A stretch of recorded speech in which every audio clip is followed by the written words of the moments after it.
My life had recently been plagued by a persistent bout of rotten luck.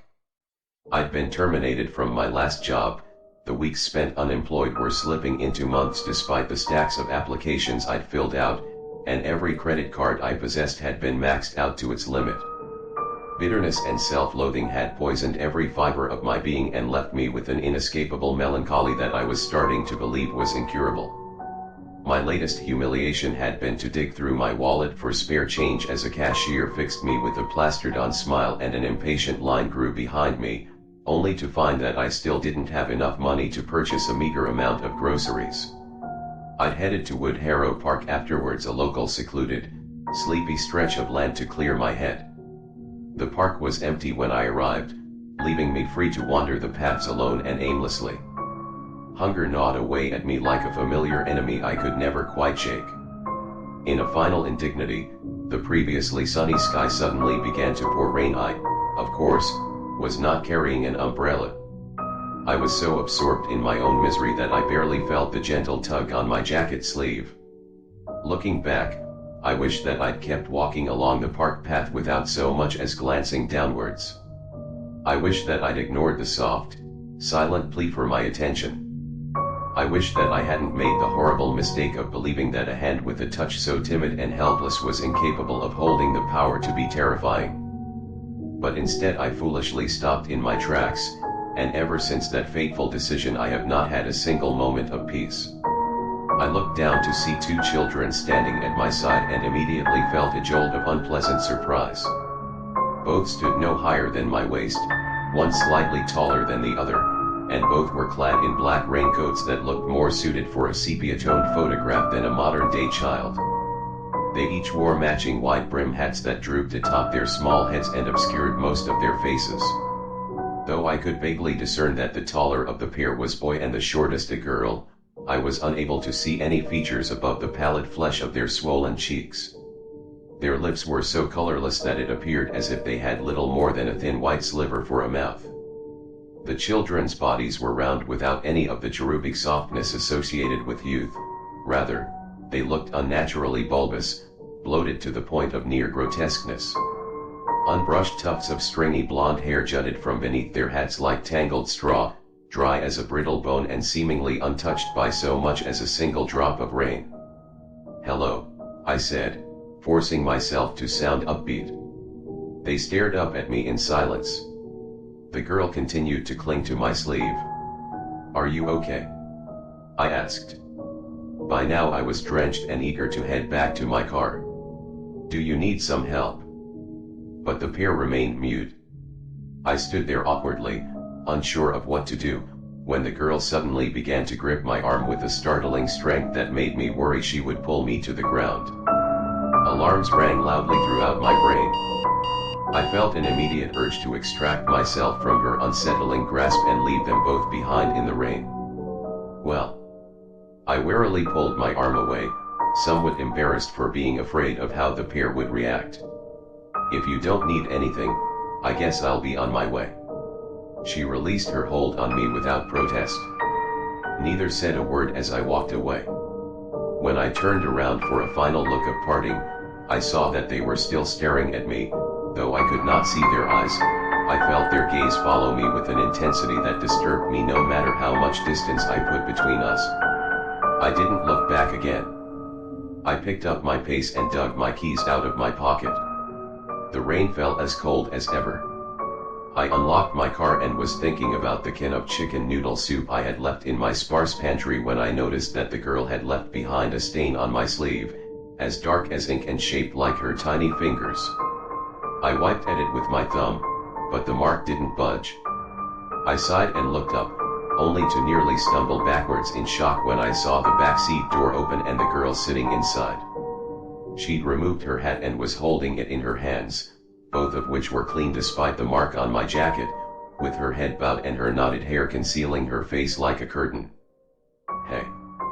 I tried to keep my tone from betraying how unnerved I was and failed spectacularly.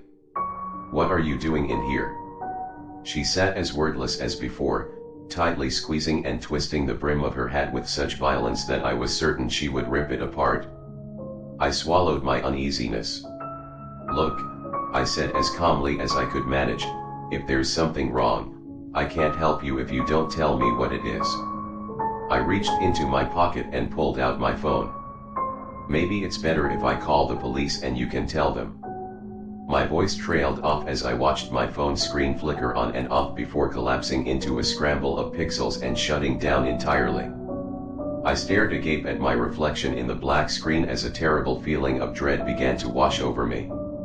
When I looked back up, the girl was gone. In her place rested her hat.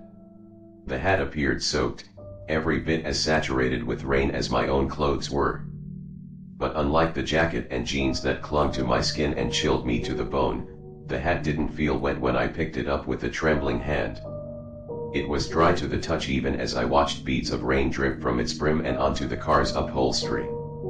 I realized with something between fascination and horror that the raindrops left behind no traces where they landed, and when I cupped my hand beneath the hat to catch the drops in my palm, I felt nothing but air.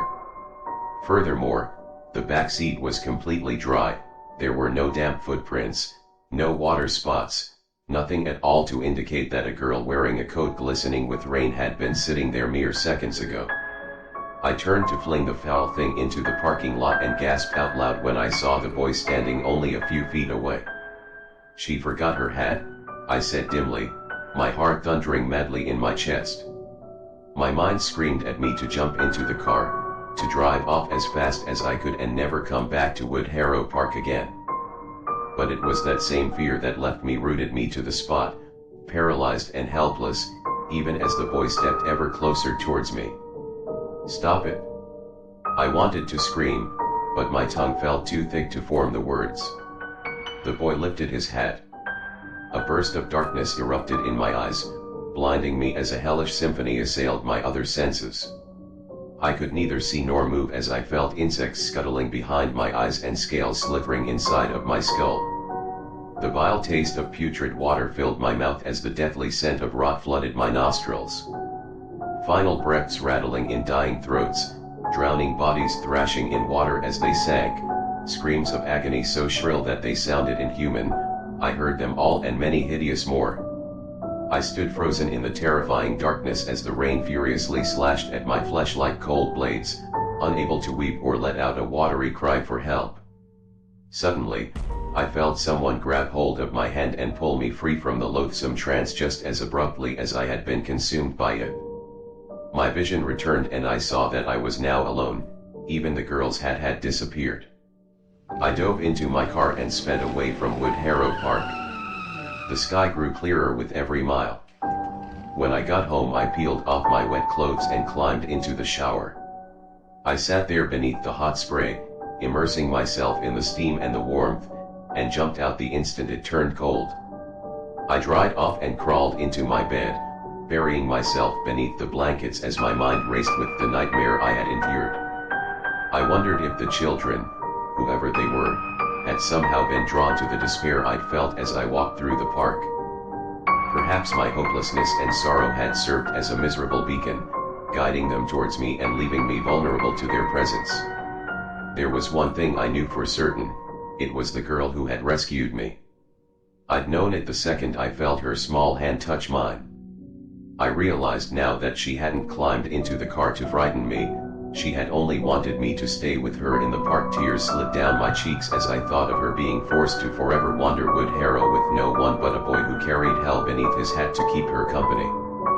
Maybe she too had once visited the park while bearing a sadness as heavy as my own, only to wind up imprisoned by it. I slept fitfully. When I awoke the following morning, I discovered that the stain on my coat sleeve had somehow bled onto my arm.